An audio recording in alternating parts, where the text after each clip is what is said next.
Our first guest created, writes, and stars in the romantic comedy series Survival of the Thickest, playing a plus-size woman who is picking up all the pieces of her messy breakup. It's a fun ride, I'll say that. Well, in real life, she's an actress, comedian, and a busy mom of twins who is about to make history with her upcoming comedy special. Welcome, Michelle Buteau, to Be Well. Ew, I love all those credits. It feels like you're an emotional accountant. Exactly. I gotta, check all the boxes as we go down, but it's because you do so much and you're so busy and you balance it all so well. But we have to talk about and say congratulations to season 2 of Survival of the Thickest. Okay, what can we expect this time around? Oh my goodness. I mean, if you loved the first season, the second season is going to be like that, but even more plus size. It's going to be bigger, better, blacker, funnier, over the top, in your face. It's going to be all the things I want to address the first season, but also like we're going places, like you don't stop growing as an individual just because you're in your 30s, 40s, or 50s, You elevate, you upgrade, you start going to therapy, you learn things about yourself. And so, we're doing all that, but plus it's going to be hilarious. Oh my God.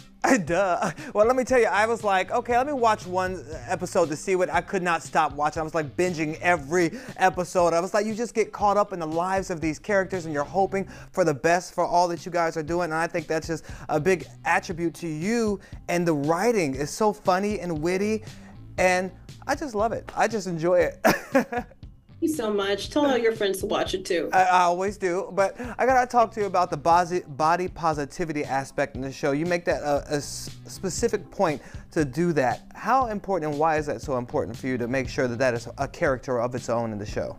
I just feel like especially me growing up and other generations, we have always been taught to sort of live up to this very unrealistic patriarchal standard of beauty. We don't have to be a certain size. We can do what we do. It's our DNA. We can enjoy our bodies. We can enjoy good food. We can enjoy good company. And that's okay. We can figure out what our version of healthy is. And so, my mission statement has always been, we gotta love ourselves, especially within the fashion industry. It's like, look, don't you want to take our money? We want to feel beautiful and look fly and cool too.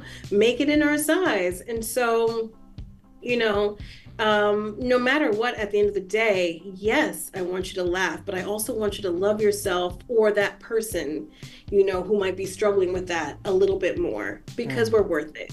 Yeah, I love how you guys balance the comedy with real life issues that people are going through. It's done so classy and so dignified.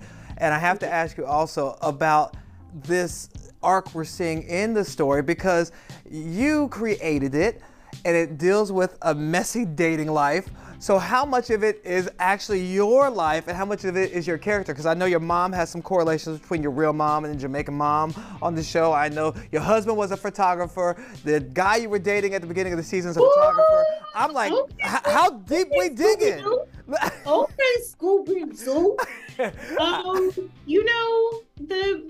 My book, Survival of the Thickest, plus-size essays in a small-minded world, are personal stories from my life. But the thing about the TV show is that, we definitely took some themes that I thought were very important to explore and sort of set them up in its own world. And so for me, I've been cheated on a few times in my life, and so have the women in my family. And so for me, it really was my education. Like, I've only seen women really rebuild their lives in a very inspiring way after being cheated on, because you think you have to settle, you have to, you think this is like what life is going to be, and then you realize, no, it doesn't have to be. I can believe in myself. Now I have to move on and talk about your stand-up comedy, because you're going to make history as the first woman to film a live stand-up show at Radio City Music Hall. What does that mean to you, and is there a lot of pressure associated with that? Oh my goodness. It's like under pressure, ding, ding, ding, ding, ding, ding. Like, it's so crazy, but